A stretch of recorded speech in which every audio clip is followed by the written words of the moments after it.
has a reputation as the worst movie of all time, but let's see if that's fair.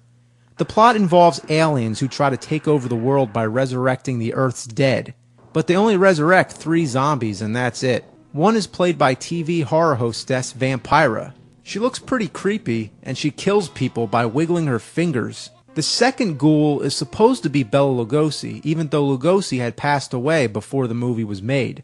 Before, Ed Wood shot silent footage of Lugosi wandering around in a cemetery in his Dracula cape, originally intended for another film. He incorporated these shots into Plan 9, and then he got his wife's chiropractor to fill in the role by covering his face with the cape. Even though his true identity is concealed and credited as Bela Lugosi in his final film, you can still tell that he's taller and he looks nothing like him. Watch this. Here you have the real Lugosi, real cemetery, at daylight. Cut to fake Lugosi, fake cemetery, at night. It might be the most bewildering contrast of bad juxtaposition ever in a film. There's also a scene where he's attacking someone and he stops to adjust his cape. Not to mention, constantly covering your face with a cape is not scary, and it's super cliche. Even Abbott and Costello made fun of that sort of thing in Abbott and Costello Meet Frankenstein, and that was almost 10 years before Plan 9 was released. Then there's Tor Johnson playing a police officer who can't act for the love of fuck. Okay, Inspector, what are you going to do? Look around a little. What did he say? So of course he gets killed by the 2 ghouls because they're both standing on opposite sides of him. Clearly there's no other direction he could possibly run, and what they do to him isn't even clear. He comes back as the 3rd and last zombie, which is hysterical because he gets stuck trying to come out of the grave. His face became a popular Halloween mask. How flattering. He also knocks people out by slapping them on their shoulders.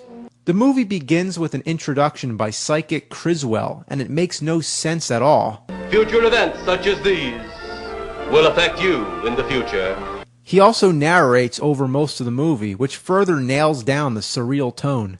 And that's the best way to describe it. It's just a surreal atmosphere. The cemetery scenes were shot in a studio and appear dark as night, but most of the exteriors were shot during the day, so the whole movie constantly shifts from day to night.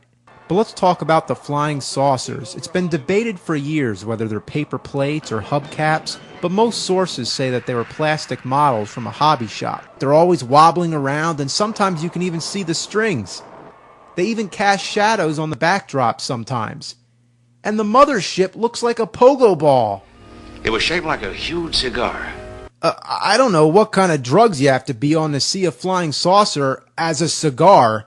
The gravestones are also pathetic. You can see the stands at the bottom, and sometimes the actors bump into them, causing them to wobble slightly, and in one instance, they actually knock them over.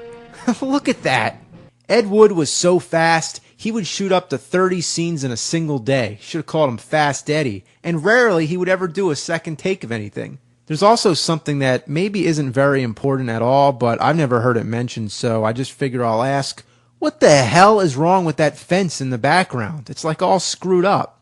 There's also an infamous cockpit scene. Yeah, they're supposed to be in a plane, but it's just a flat wall with a shower curtain. Supposedly one of the actors can be seen reading over the script, and there's a shadow of a boom mic which appears for a second or two.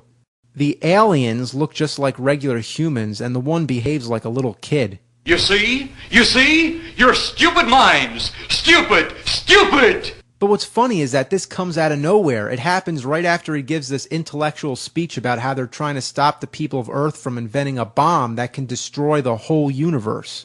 So the movie actually has an anti-war message, and for that, there is at least a lot of passion involved.